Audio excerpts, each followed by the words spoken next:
Ada pasal-pasalnya kita serahkan ke polisi, tapi kalau dari pemerintah itu kalau anak muda ya mungkin ada semangat-semangat yang telanjur, ya mungkin lebih baik dibina ya, karena masih sangat muda, bisa bisa dibina bukan dihukum gitu. Jadi harapan kita teman-teman yang mahasiswa yang mungkin selama ini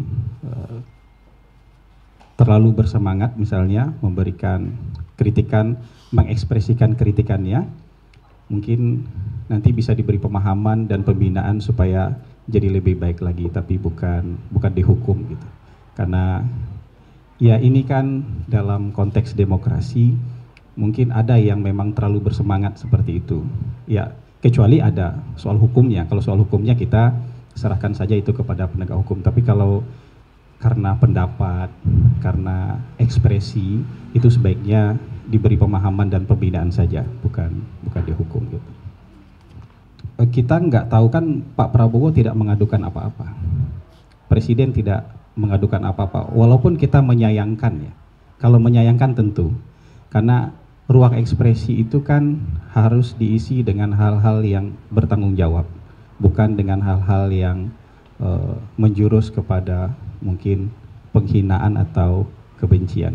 Tapi tetap saja kalau Bapak Presiden sampai hari ini kan tidak pernah melaporkan pemberitaan, tidak pernah melaporkan ekspresi-ekspresi yang menyudutkan beliau, dan beliau justru terus-menerus menyuarakan persatuan, menyuarakan saling merangkul supaya bangsa kita bisa bergerak maju ke depan. Kalau mungkin itu yang bisa disampaikan dari tanggapi dari peristiwa tersebut gitu. Ada yang lain teman-teman? Ini bukan kata-kata uji coba ya, tapi uji klinis. Menteri Kesehatan sudah menerangkan bahwa ini uji klinis tahap 3. Artinya vaksinnya sudah dijamin aman karena sudah melewati tahap praklinis, tahap 1, tahap 2. Sekarang untuk menguji berapa persen yang sembuh dengan menggunakan vaksin ini, bukan menguji vaksin ini aman atau tidak. Dan sampai hari ini menurut Menteri Kesehatan tidak ada laporan mengenai hal-hal yang ditakutkan terjadi. Dan ini kan nggak diuji ke masyarakat umum, ini kan diuji ke partisipan-partisipan yang memang dibutuhkan untuk pengujian ini. Artinya mau dites nih orang yang sakit ini, orang yang sedang sakit diuji dengan ini sembuh nggak. Jadi dan ini di bawah pemantauan WHO, di bawah pemantauan berbagai organisasi, Kementerian Kesehatan, rumah sakit, universitas, banyak sekali yang memantau standarisasi pelaksanaan uji klinis ini. Dan uji klinis ini diselenggarakan di berbagai negara secara global, tidak hanya Indonesia. Penting ini, Indonesia merupakan bagian kecil dari uji klinis ini. Kenapa pemerintah kita berpartisipasi? Supaya di masa depan, kalau vaksin-vaksin ini diproduksi, sudah teruji, ini kan namanya calon vaksin nih.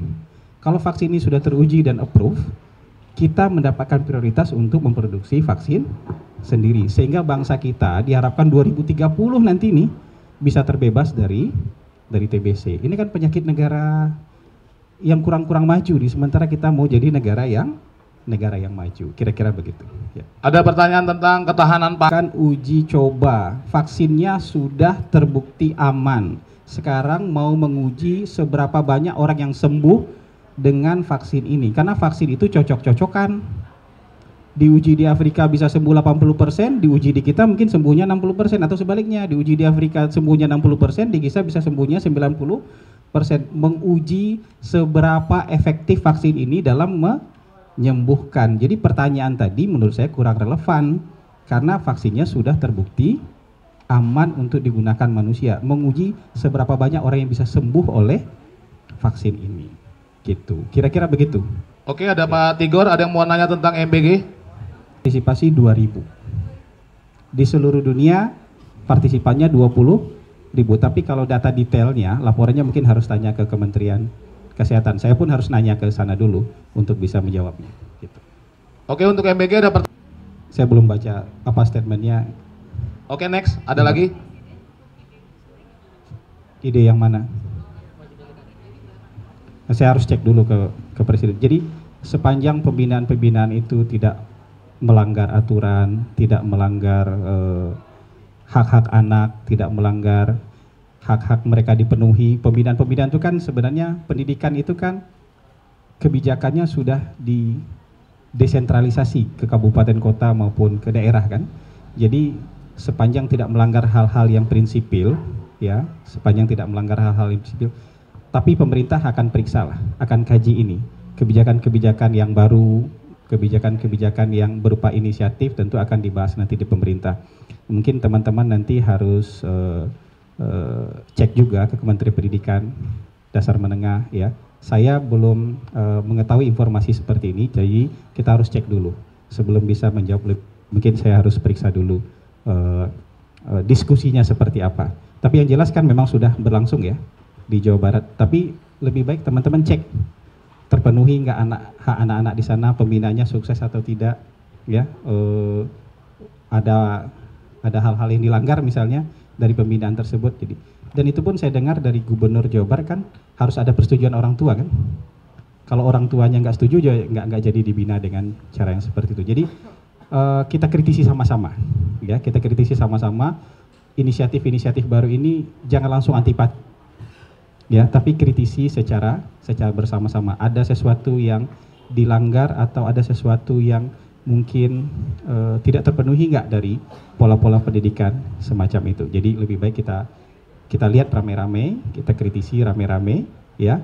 Nanti kita kaji juga bersama-sama apakah ini bisa efektif atau tidak untuk menurunkan sesuatu yang katanya apa tadi? Kenakalan, ketidakpatuhan dan segala macam seperti itu. Tapi jangan juga di awal sudah langsung antipati dengan sebuah inisiatif gitu.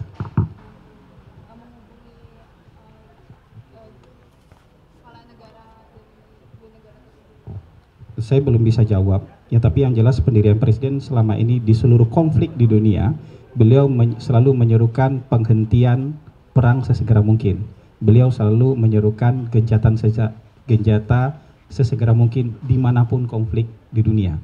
Kalau yang khusus ini mungkin nanti kita lihat pernyataan langsung dari pemerintah, dari Presiden, tapi secara global Presiden selalu secara konsisten di berbagai forum dunia untuk menyerukan penghentian perang dan menyerukan gencatan senjata. Supaya apa? Supaya perdamaian segera terjadi, supaya dunia segera tenang dan damai. Karena satu konflik di ujung dunia sekalipun itu pasti mengganggu ketenangan dunia secara umum. Mungkin begitu ya.